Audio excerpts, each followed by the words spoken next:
Masya Allah. Kalau nanya kenapa, jangan nanya ma'anilah. Allah yang menurunkan, Allah yang maha tahu. Kenapa Allah menurunkan Al-Falaq dulu gitu. Nah, kita manusia sebagai hamba Allah hanya bisa mencari tahu apa hikmahnya Allah menurunkan surah Al-Alaq dulu dibanding surah-surah yang lain gitu.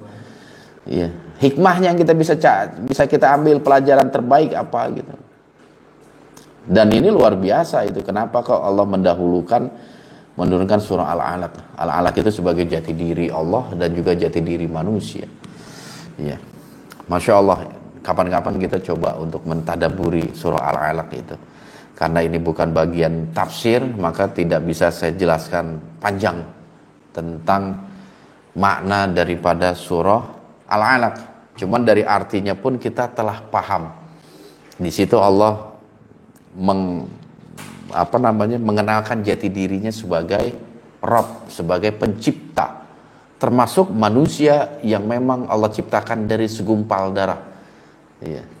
Jadi untuk apa kita bersombong ria? Karena bersombong ria kalau kita ketahui bahwasanya kita berasal dari segumpal darah gitu. Nggak ada yang perlu kita sombongkan. Toh kita dari segumpal darah kok. Gitu. Jadi hikmahnya itu banyak, cuma diantaranya seperti itu. Kalau ditanya kenapa, tentu saya nggak akan bisa jawab, dan yang lain pun nggak akan bisa jawab, ulama nggak akan bisa jawab. Kenapa Allah menurunkan ini, kenapa Allah menurunkan itu? Karena itu hak mutlak Allah. Kita sebagai manusia hanya bisa mengatakan atau mencari hikmah di balik itu semua. Tentu dengan melalui ilmu-ilmu yang telah Allah turunkan. Apa hikmahnya Allah menurunkan Al-Alaq dibanding surah-surah yang lain? Kenapa tidak Al-Fatihah gitu? Dan penempatan surah, ya, Al-Fatihah di awal, kedua Al-Baqarah dan lain sebagainya, itu memang Rasulullah yang tetapkan gitu. Kenapa Al-Alaq itu Allah tetapkan di juz yang terakhir bahkan? Kenapa enggak di pertamaan kitab suci Al-Quran langsung surah Al-Alaq sesuai dengan proses turunnya yang pertama kali? Inilah yang membuat beda antara kitab bikinan manusia dengan kitab buatan Allah. Kalau kita mungkin apa yang ada di otak, apa yang turun kita taruh di depan. Tapi Al-Quran tidak, karena Al-Quran itu bukan ciptaan manusia, bukan buatan Rasulullah Muhammad SAW, tapi Al-Quran adalah kalamullah. Iya. Jadi letaknya pun sesuai dengan petunjuk yang Allah berikan kepada Rasulullah Muhammad SAW. Jadi urutannya itu Nabi yang menentukan. Pertama Al-Fatihah, kedua Al-Baqarah, Ali Imran, An-Nisa dan seterusnya. Bahkan ayat terakhir yang Allah turunkan pun adanya bukan di surah yang paling akhir. Adanya di dalam surah Al-Maidah. Al-Yauma akmaltu lakum dinakum. Ayat ketiga kalau nggak salah. Bukan di ayat yang terakhir, maka malah di pembukaan itu. Iya.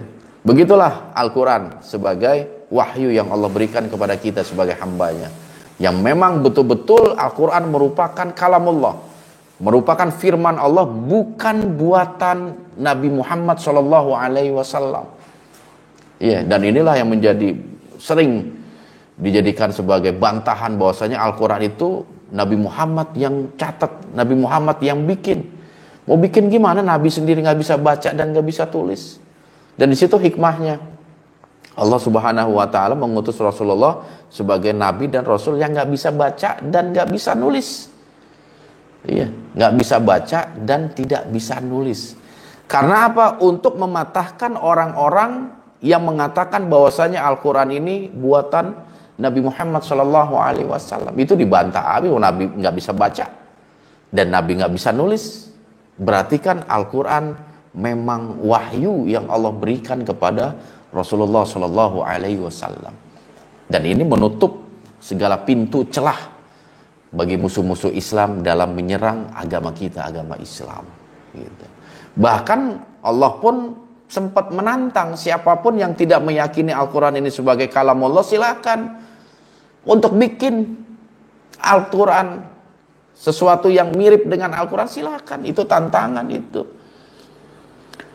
Dia di dalam surah Al-Baqarah itu Allah menyebutkan, jikalau engkau ragu tentang apa yang aku turunkan, fa'tu bi suratim min misli, kata Allah. Maka datangkanlah, buatlah Bisuratim min misli, satu surah aja yang serupa dengan Al-Quran. Ya, dan tantangan itu berlaku sampai sekarang. Berlaku sampai sekarang. Dari zaman Nabi sampai sekarang. Itu masih berlaku.